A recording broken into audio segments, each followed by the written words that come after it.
Oi, gente! Eu sou a Arlete, sou pediatra e neonatologista, e esse é o canal que eu converso com vocês sobre bebês e crianças. E na última semana eu trouxe o assunto da prematuridade. Então vamos conversar um pouquinho sobre bebês prematuros, vamos falar um pouco mais sobre isso. E hoje, na verdade, eu vou responder uma dúvida que surgiu, né, em relação ao post, que é: por que um bebê nasce prematuro? O que acontece para um bebê nascer antes da hora? Esse tema é muito mais dos meus amigos obstetras, né? Eles têm muito mais propriedade para falar do assunto do que eu como pediatra, né? Porque a gente brinca, né? O pediatra, ele vai agir depois que o bebê nasceu. Antes, né? O que aconteceu antes para levar à prematuridade?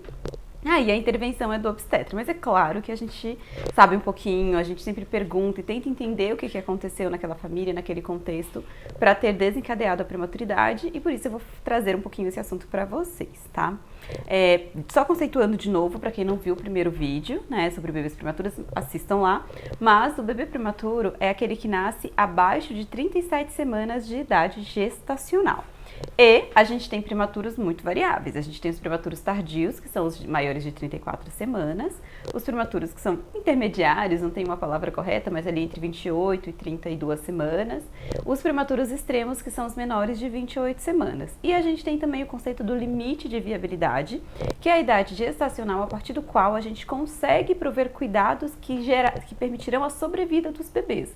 Que o mínimo que a gente consegue aqui na maioria das maternidades do nosso país é em torno de 23 semanas. Há relatos muito pontuais de bebês entre 22 e 23 semanas, mas abaixo de 22 semanas a gente não tem a possibilidade de sobrevida dos bebês, porque mesmo que eles nasçam vivos e eles consigam receber os cuidados para sobreviver à sala de parto, eles têm uma imaturidade dos órgãos, principalmente do pulmão, tão grande que eles não conseguem manter ali uma troca gasosa, uma oxigenação do organismo, mesmo com o melhor suporte respiratório que a gente conseguir prover para este bebê. Então a gente tem prematuros que vão de 23 semanas até 36 semanas e 6 dias de idade gestacional. E o que acontece? A gente tem a prematuridade por condições maternas. Acho que o exemplo mais comum, talvez que vocês conheçam, é a mãe que tem hipertensão gestacional, a doença hipertensiva específica da gestação. Nesse caso, essa pressão alta da mãe, ela acontece por uma alteração dos vasos placentários, que levam um baixo fluxo para o bebê, então o bebê pode também estar em sofrimento, mas às vezes essa mãe ela vai evoluindo, né? Além da doença hipertensiva específica da gestação, ela pode ter um quadro de pré-eclâmpsia, uma eclâmpsia e uma síndrome HELP, que é uma síndrome grave, com alterações de coagulação, a mãe vai evoluir com crises convulsivas, e às vezes a indicação da resolução da gestação, né, é por conta da gravidade do quadro da mãe. Então a gente acaba tendo um bebê que nasce muito prematuro, né, um bebê de 23, 24, 25 semanas, porque a mãe está numa hipertensão tão grave que somente com a retirada da placenta, dos vasos placentários, é que se conseguirá fazer o controle da pressão da mãe. Então é uma indicação materna, é uma causa materna. Outro exemplo, e até trazendo para o que a gente está vivendo agora, são as mães com Covid, por exemplo. Às vezes, não necessariamente o bebê está mal, mas a condição materna é tão grave que é preciso fazer a interrupção da gestação ou a resolução da gestação, e aí esse neném nasce prematuro, para se conseguir prover os cuidados que a mãe necessita. Ainda nesse raciocínio um pouco de causas maternas, a gente tem condições de sofrimento fetal. Então, durante toda a gestação, a mãe faz o pré-natal e é acompanhada a vitalidade do bebê através dos exames laboratoriais da mãe, dos controles pressóricos, dos ultrassons. E uma situação que pode acontecer, e nem sempre a gente tem realmente o fator que desencadeou essa situação, é o quadro de sofrimento fetal, quando a gente detecta, lá no ultrassom se detecta que há uma diminuição de fluxo para o bebê, seja o fluxo das artérias cerebrais, o fluxo da placenta. Então está acontecendo alguma coisa ali que deu errado, né, em relação à vascularização, e o bebê está em sofrimento, e aí acredita-se que interromper a gestação e prover cuidados fora da barriga vai ser o melhor para este bebê nesta situação. E aí, só que essas situações, vocês entendem que não houve um trabalho de parto prematuro, tá? O bebê nasceu prematuro porque se indicou a resolução da gestação. O outro grande cenário que a gente tem é o trabalho de parto prematuro. Então, uma mãe que tá ali com 28, 29, qualquer idade gestacional, e de repente ela começa a entrar em trabalho de parto. Ela tem contrações uterinas e dilatação do colo. Nessas situações, existe a possibilidade de se tentar inibir o trabalho de parto, para esse trabalho de parto não evoluir, aí depende do quanto de dilatação ela tem. Em algumas mulheres isso pode dar certo, em outras mulheres não, e aí o bebê acaba nascendo. E nessa situação também se faz, muita gente já ouviu falar, a medicação para amadurecer o pulmão do bebê, que é o corticoide. E essa medicação, gente, ela só é feita quando realmente é necessário, quando se tem aí uma previsão de que esse bebê vai nascer, e se faz essa medicação realmente para melhorar a condição pulmonar desse bebê ao nascimento, mas isso não se faz isso de rotina, tá? Isso é feito apenas quando realmente se tem um trabalho de parto prematuro. E aí, em algumas situações, não é possível inibir este trabalho de parto, e aí o nosso bebezinho nasce antes da hora. Mas aí vem a pergunta, por que ela entrou em trabalho de parto antes da hora? A principal causa de trabalho de parto prematuro é uma infecção materna.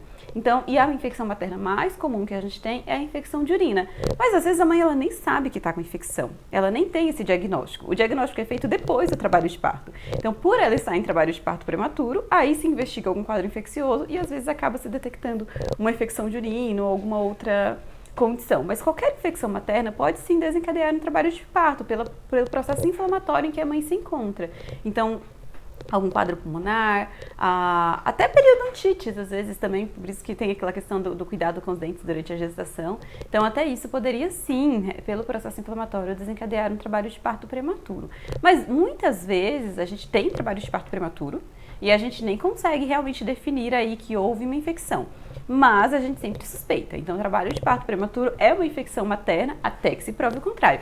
E tem a escoriamnionites, que é a infecção do próprio líquido amniótico, que isso também pode acontecer. E aí, geralmente, esses bebês nascem numa condição ruim porque o líquido está com inflamação, com bactérias, com processo inflamatório, né? Então, são essas as causas infecciosas do trabalho de parto prematuro. Outra situação que a gente tem e que é acompanhado pelos obstetras, e isso geralmente causa trabalhos de parto prematuros recorrentes ou até abortos tardios recorrentes, que são aqueles abortos que acontecem com 16, 18 semanas, é quando tem uma insuficiência istmo-cervical. Isso é muito específico da obstetrícia, a gente está até me atrevendo a falar sobre isso, mas é quando realmente tem uma dilatação precoce do colo, e essa mãe, ela acaba tendo essa dilatação e evoluindo para o parto, às vezes muito prematuro, ou até para um aborto, né, quando isso é com menos de 20 semanas.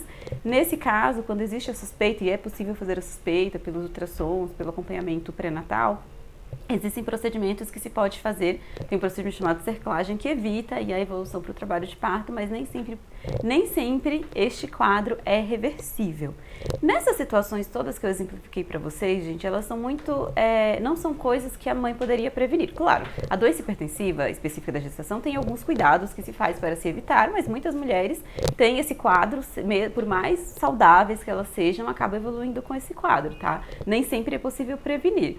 Mas existem algumas coisas que são fatores de risco para o trabalho de parto prematuro, e isso sim a gente tem que tomar muito cuidado e procurar ter uma gestação muito saudável, muito planejada e muito bem acompanhada por uma equipe de obstetrícia para que se possa realmente evitar isso. Então, algo evitável: tabagismo, uso de drogas e álcool. Os três são fatores de risco para trabalho de parto prematuro, então isso deve ser acompanhado. As infecções de urina, elas são monitoradas durante a gestação, com exames, com culturas, então tem que fazer o pré-natal direitinho. O cuidado com os dentes, então a visita ao dentista. Que mais? Os medicamentos, então a gente sabe que o uso do DHA, o uso das vitaminas adequadas, tudo isso diminui o risco, não é que vai evitar, mas diminui o risco de um trabalho de parto prematuro, né? O uso adequado, a suplementação adequada, uma boa alimentação, a atividade física regular, o sono adequado. Então, quanto mais saudável essa mulher for, menor as chances de ela evoluir com o trabalho de parto prematuro. Mas é importante saber que existem situações, condições que não são evitáveis, né? Que não é possível, que foge realmente aí ao nosso controle.